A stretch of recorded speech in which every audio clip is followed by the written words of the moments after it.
How Curious, sponsored by Oklahoma City Community Foundation. People come to the Oklahoma City Community Foundation because they care about this community. They want a bright future for this region. And they come to the Oklahoma City Community Foundation because they know we can help make that happen. Together, we can build a stronger, more supportive community for everyone. If you want to make a difference, join us. Your Oklahoma City Community Foundation will help you make it happen.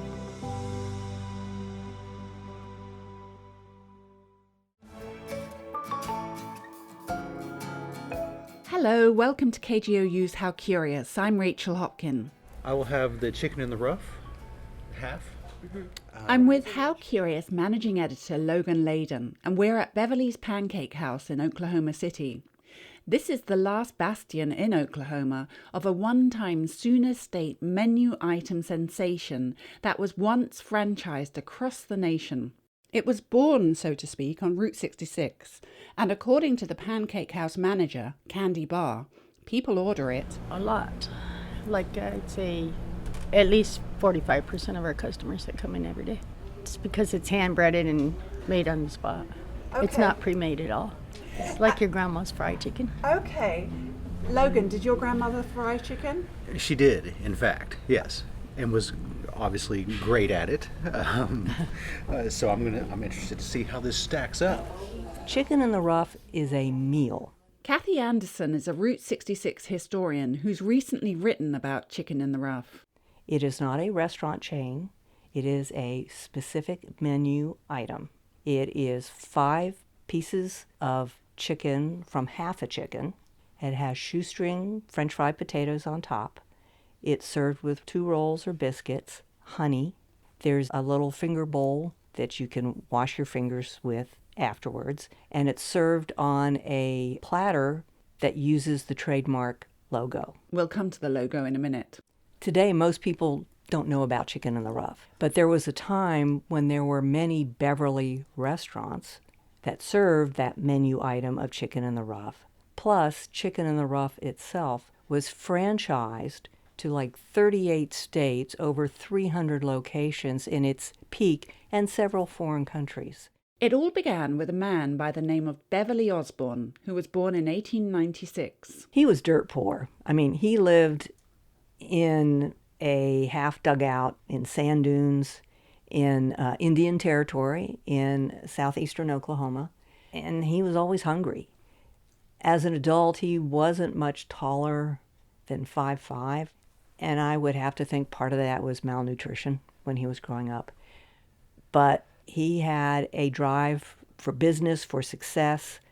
There's an anecdote where he's shining shoes for a banker. So the banker's asking the kids, what do you want to be when you grow up? And blah, blah, blah. Oh, I want to do this. I want to do that. You can imagine their answers. Perhaps I want to be a pilot, or I want to be a race car driver. And he looked at Beverly, and Beverly said, I want to be a millionaire.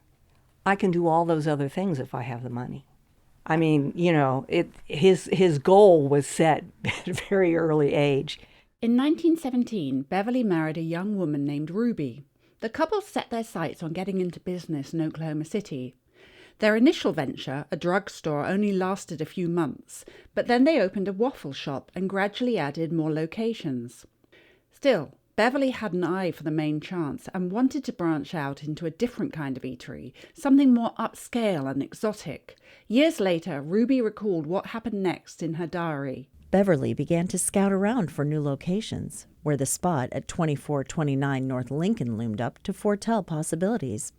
So, after investigating what amount was available, the price, etc., one day early in 1936, he approached me with a 10-year lease to sign for $60,000. It would be impossible for me to explain the feeling I had as he told me to sign it. It actually upset me so much, and I was so afraid that I got so deathly sick I actually vomited. He often tells this on me, but nerve is all we had to offer as security. Despite Ruby's anxiety, they did sign the lease on the North Lincoln location. Here's Kathy Anderson again. It was north of the state capitol, and there was nothing out there except oil wells and an occasional gas station. I mean, it was like a desert.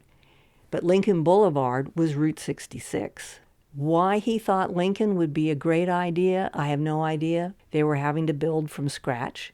And then he and his wife and the managers at the other hotel where they had a restaurant decided to take a trip out to California to find just something extra special to bring back to Oklahoma and kind of make their statement, bring something really special to Oklahoma City. But although they were off to explore culinary California for inspiration, inspiration actually hit before they got there, on the Texas part of Route 66, in fact. Many years later, Beverly Osborne recalled what happened. His words are here read by an actor. In 1936, with rather small capital, we started a modern drive-in 1 block north of the state capitol building. After laying the foundation, my assistant manager and his wife, Mrs. Osborne, and I started on a vacation trip. We were looking for ideas that might be utilized in our new drive-in. Well, we literally bumped onto the biggest idea we've ever had. Driving in Amarillo, Texas, and eating chicken out of a basket, the car hit a rough spot, throwing the chicken out of our laps onto the floorboard of the car. Mrs. Osborne then wisecracked, "This is chicken in the rough." And there was something about that phrase that just struck everyone in the car, and they mulled over that phrase all the way out to California and all the way back.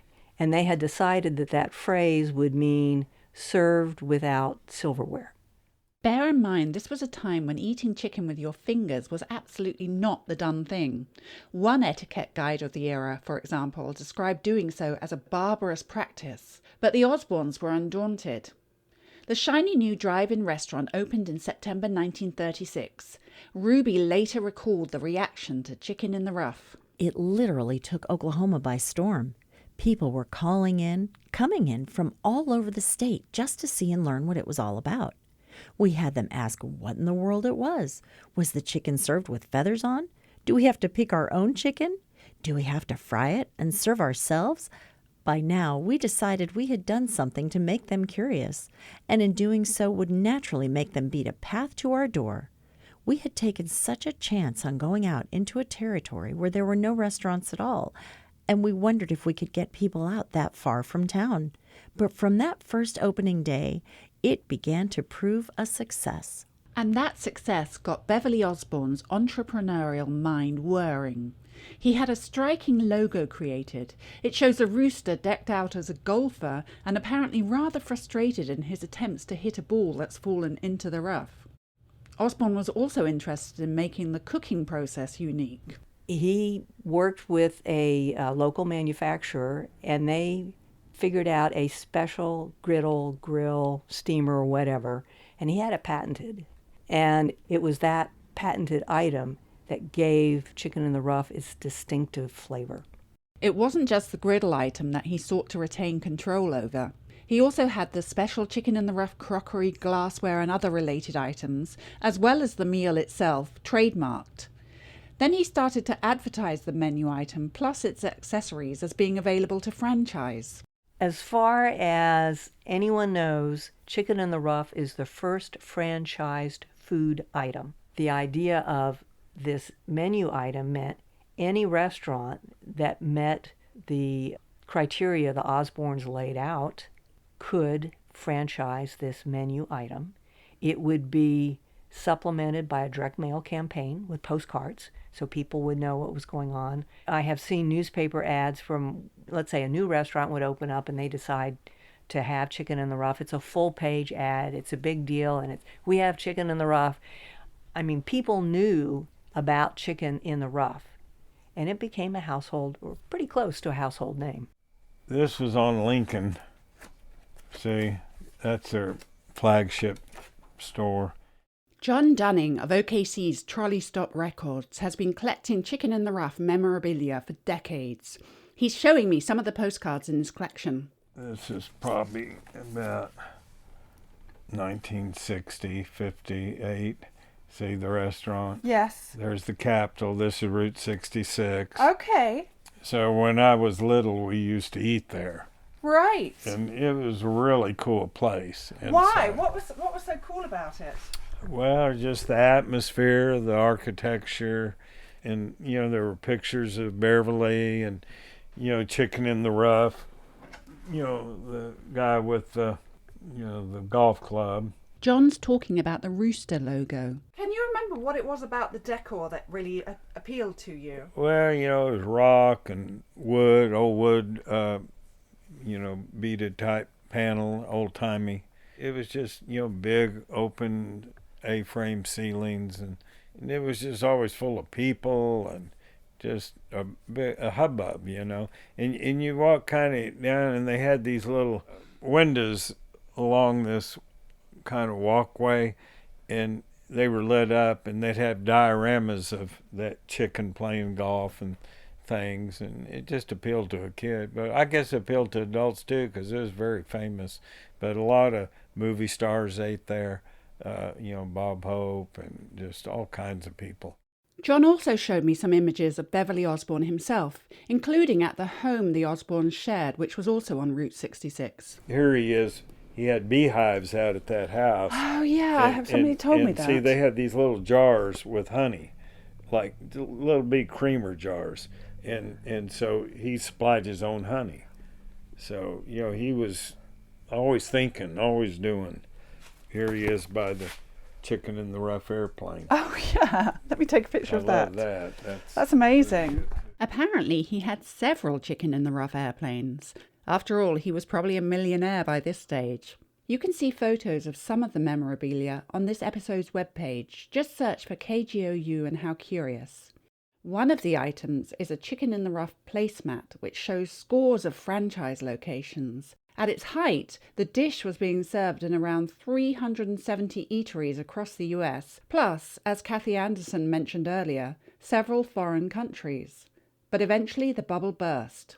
In the 1970s, the kitchen cleanliness codes changed, and the special griddle no longer met code. That just threw everything into a frenzy, because how are we going to make this signature dish if we can't cook it the way it's designed to be cooked? And it took them several years to figure it out, but it clearly took a hit. In time, the Osbornes let go of the rights. There is still a Chicken in the Rough website which lists just 4 places you can eat it, not counting the remaining Beverly's establishment in Oklahoma City, Beverly's Pancake House, which has long since passed out of Osborne ownership. The walls of the place are plastered with Chicken in the Rough iconography and info, which How Curious managing editor Logan Layden and I enjoyed perusing while we waited for his Chicken in the Rough. We had to be patient as it's prepared on the spot, but eventually... Something's heading it our way. Oh my goodness, look at this now. Well, look at that. Thank you. Looks great. Thank you. It looks huge. Yeah, I'll be asking for a to-go box here shortly. Let me just take a picture of you. Absolutely. It smells great. It does smell good, actually. The feast of a meal wasn't prepared quite like the Chicken in the Rough of yore. For example, there was no honey and no finger bucket, but the moment of truth had arrived. The breading looks amazing. The smell is awesome. Let's see how it tastes.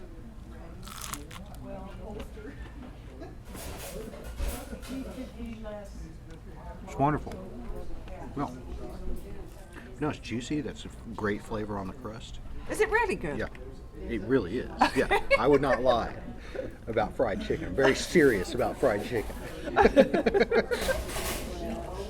Thanks to Logan and to all of the contributors to today's episode, including readers James Briggs and Stephanie Royce.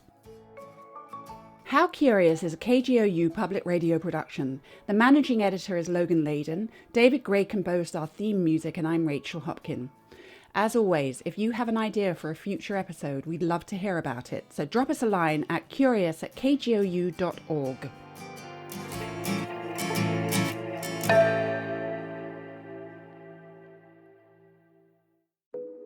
Each story you hear on Planet Money starts with a question.